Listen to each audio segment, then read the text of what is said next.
guys, it's Nate, and it's time for another bite-sized. Coming in kind of just loosey goosey, hot off the presses with this one. I'm going to be talking about Dragon Quest Builders. It's getting to be autumn, fall for the cretins and the plebes out there, but it's autumn for the true fans, for the real ones. It's autumn. It's the best, one of the best times of the year. Uh, Flannels, hoodies, shorts, campfires, awesome cigar smoking weather, like up here in Western Pennsylvania or just in Pennsylvania as a general rule. This is why sort of being in the bottom part of the Northeast rules. Cause this is probably why I will never leave Pennsylvania this season right here. It gets a little cold and wet, but it's the best. But it's the best because like all the cool stuff, like I said, you can do like fires. Um, we have a fire ring the other day. Megan and I took our boy out and we had a fire and we roasted some s'mores.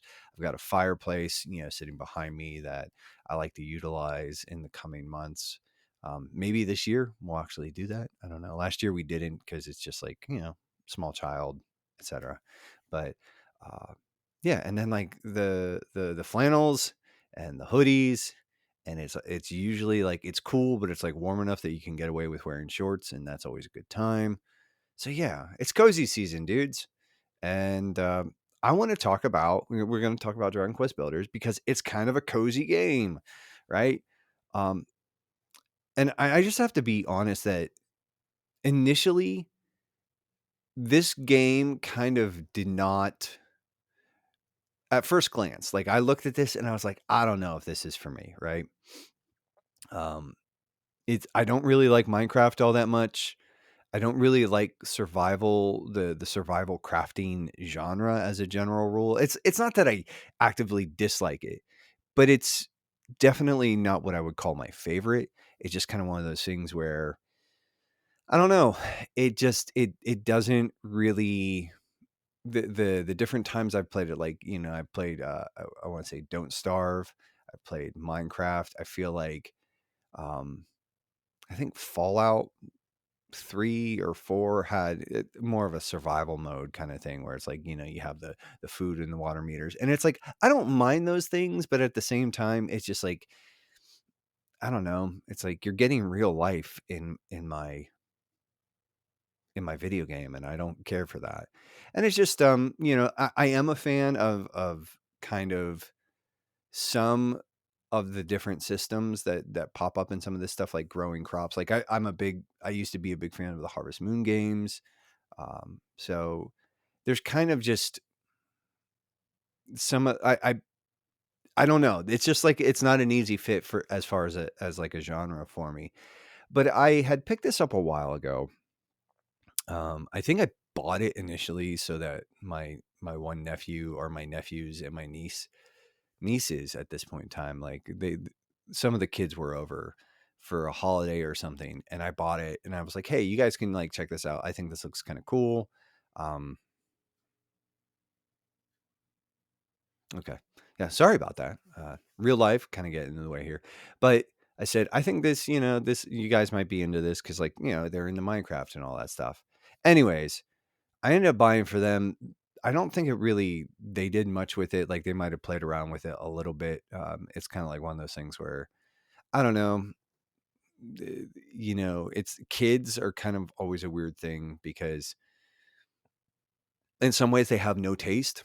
Um, but that's something that I guess comes with age and time and perspective and wisdom and all that. Anyways, so it sat sort of in my backlog for a while. And then I think I pulled it back out. Actually, yeah, my pastor was over with his boys, and we were kind of having like a guys' day with like his boys and Byron and me and him. We were all just hanging out and sort of like talking, and the boys were playing together, and Jared and I were talking, and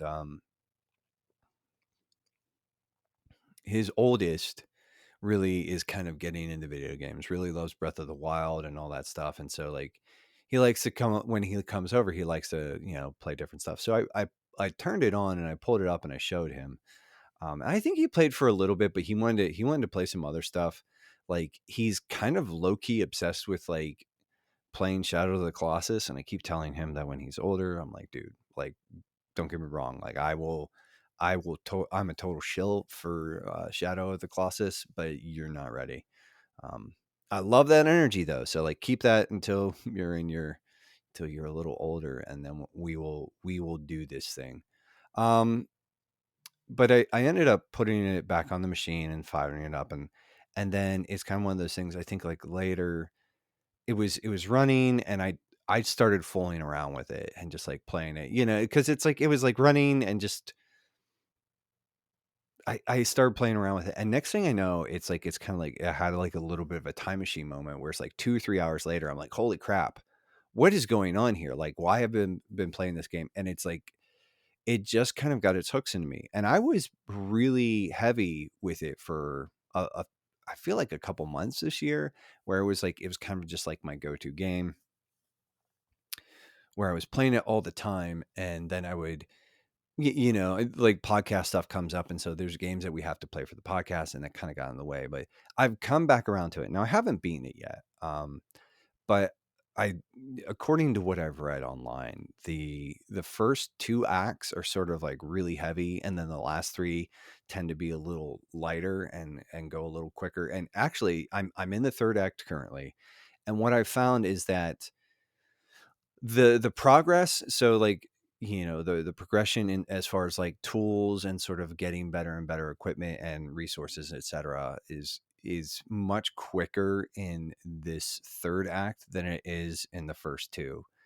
It feels like those first two acts, it's like it's a pretty hefty, not grind, but it's a pretty hefty, like you have to really kind of like dig into it um to get like the best stuff, like to get to like the best resources, and it just kind of takes a while. Not really grindy, but it's the pacing feels a little kind of it lags, and it's still fun. It's still like really kind of like it's really cute. um but anyways, I've been playing it, and it's just weird, and like there's kind of a thing where it kind of breaks my completionist brain a little bit, because there are like hidden objectives and things you can do in like little check boxes and stuff. And so there's a part of me that wants to like do all the things, see all the things, but there's also just there's a lot to do. And even like the core loop is sort of like you go out and you fight monsters and you gather resources and you come back and you sort of like build up your town. So it's like very Minecrafty, and it's like it's essentially Minecraft with a Dragon Quest skin. And that, I think, more than anything sort of sells me. I love that style, like the Akira Toriyama artwork, like that design and direction, like the monster design, the character designs, all that. I love that. And I just so, but it's like, yeah, I'm just kind of obsessed with building up these little towns, and then you hit this like sort of like almost like perfectionist bent, where it's like I need to make this the best possible town ever, and you kind of you can just I've lost probably, I mean, I've probably artificially sort of increased the playtime of the game, because it's like I need to like perfectly set up my little domain before I move on, and yeah, it's just it's like I said, and it's just like it's a super kind of cozy game in that it doesn't ask a lot of you. It just kind of like it's there for the vibes. It's fun. It's kind of wholesome and refreshing. I don't know, and I'm really kind of low key obsessed with it. Now, the reality is like I don't know that we'll ever. I mean, we might do an episode on it, but if I'm being honest, like Dragon Quest Builders does not feel like a top 100 list contender. Mostly because it's really good, but it's not great. Like I said, there's some pacing issues in the first couple of acts at the very least.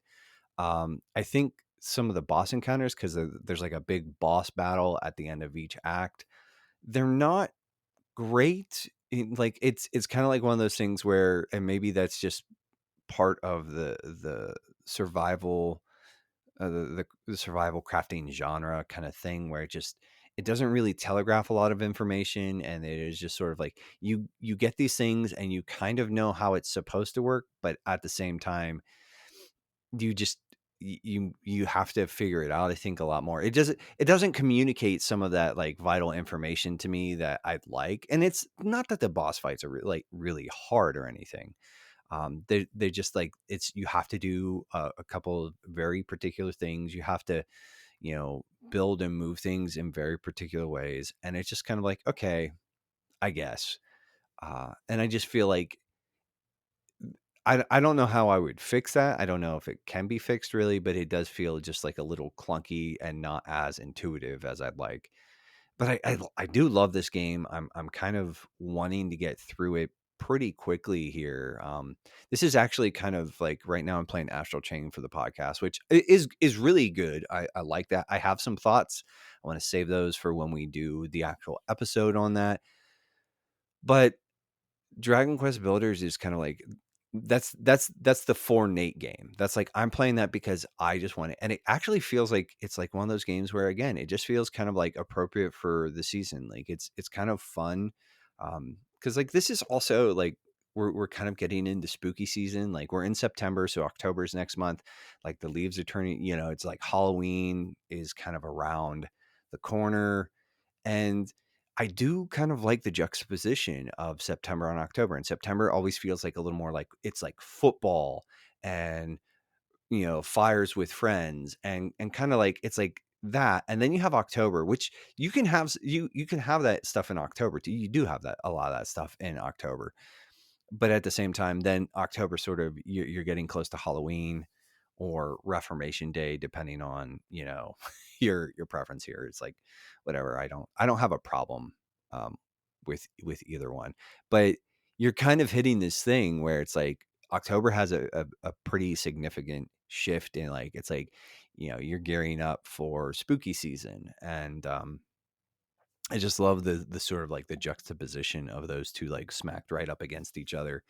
And but yeah, I'm really digging Dragon Quest Builders. I think it's really fun. I think if you like those types of games, it's maybe not as in depth as some of the. It doesn't have like some of the same systems, but I do think it's kind of just.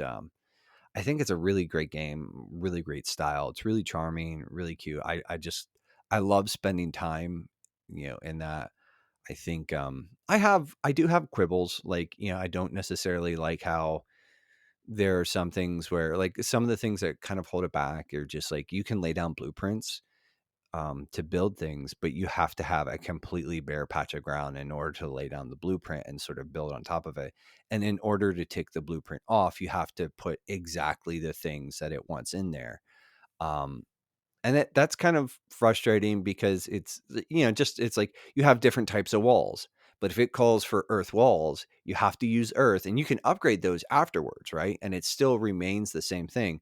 But if you put like wooden walls up to begin with around a building, um, it might not, it won't clear the blueprint. And it's just like dumb stuff like that that kind of like annoys me.